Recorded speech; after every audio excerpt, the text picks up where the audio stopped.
The reason why we're here is because we want to focus on creating lessons that are responsive to our students' needs and that are intrinsically motivating.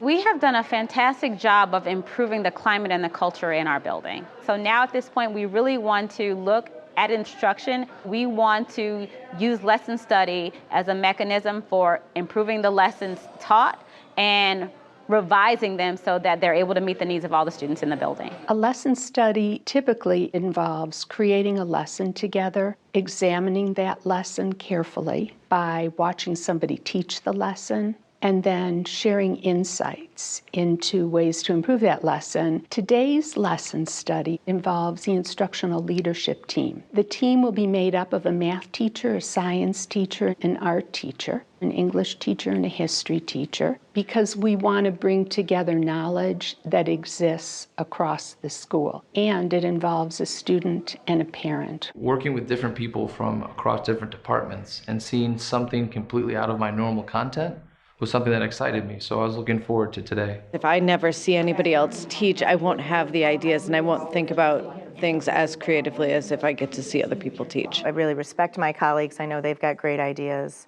and I like the idea of collaborating with them. We're going to have Miss Libba Hayes as our presenter for today. If you could give us a little bit of background about the class, anything that you think is pertinent information to help us to help you. This is our first unit of the year, the first 5 weeks, and we have been using mythology to look at our claim evidence reasoning and argumentative writing. I first was pretty nervous about the idea that it would be more judgment and worried that I wouldn't be able to live up to the expectations. I introduced the idea of the hero's journey, which is an archetype, a definite path that pretty much all heroes follow in all kinds of literature. Then thinking about it more, I realized that I'm looking forward to pushing myself, making myself uncomfortable in order to grow. I also know that it's going to help my practice.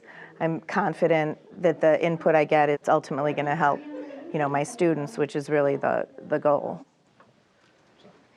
So this is the part where we work with what Libba's put together and we mess it up a little bit, but ultimately defer to Libba. What we're doing here is mapping an instructional plan onto a motivational framework that's a synthesis of theory from across disciplines. We use the motivational framework to help us to improve the intrinsic motivation of all of the students and the adults in our building. And so we look at all of the 4 conditions of motivation and we align our practices to fit all of the conditions of motivation. Ms. Hayes had already come in with a lesson, and so I think it was really nice then to be able to just kind of piece together where it fits in the motivational framework rather than starting a lesson from scratch. She gave great graphic organizers so that they could organize their ideas. And on top of that, a graphic organizer can just be a box for kids to write things in, but these had a point that got them to writing rather than just fill in the boxes and see how you do. It's fill in the boxes and then let's use it to write. Mapping it out on the framework was really useful because it makes you think through what you're doing and be very cognizant. One thing I wonder about, Libba, is because today they're doing this in a broader and deeper way, what modeling will you do? They might need, I probably will do modeling then on the double entry journal to remind them again how we do that. I'm going to need to think about, should I do that at the beginning of class? Should I interrupt and review that with people? Are you going to give them time limits for the reading and then the hero's journey graphic organizer? I don't know. Should I? I also could complete an exemplar and have that like on the back or something of Cinderella, something that we've done. I think the different conversations I had with my colleagues have really given me insight into a couple things I need to change and a couple of things that are going to really work well for this lesson. You now have time, Libba, to process everything that we have said, and then if you need to make some adjustments to any of your handouts, add your exemplar, and then we're all going to go over the actual rubrics and who's going to look at what in the classroom. Turn to the second page. We haven't done this for about a week, and this is that claim evidence reasoning, which helps us write arguments. And Starshay has already found, what's on the back, Starshay? An example. This is an example. So here it is right on the back.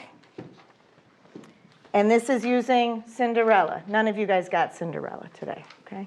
If you did, this would be how you write about her as a hero. Feel free to take your time. We've got about 30 minutes to work on this. I didn't know what to expect, and I was pleasantly surprised to see all the students actively engaged and able to share in an open environment. Especially those two tables which had different kinds of texts.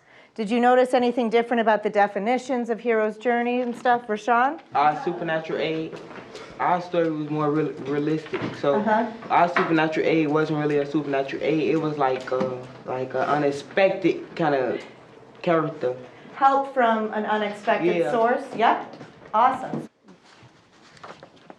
I was impressed how eager the students were to share and how personal their sharing was, which suggested a very safe environment. After we see how the lesson actually went, then we go back into the room and we debrief. We go over all of the wows and wonders under each of the conditions of motivation. And so if I think about wows, I think about what went really well in the lesson, what worked. Hearing from the hallway how rowdy the students are, but when they enter her class, they become silent and get their assignments and start on task. They were deeply engaged throughout. I mean, you really could have heard a pin drop during that period of time. And then if I think about the wonders, it's what could we have done a little bit differently to improve the lesson? Or what do we want a little bit more information about to help us to improve the planning of that type of lesson in the future? I'm just curious, like, what if the Hero's Journey graphic organizer had been done as a group and the double entry journal was done independently, just to see what their individual thinking would be? The next step is that we're going to do the lesson study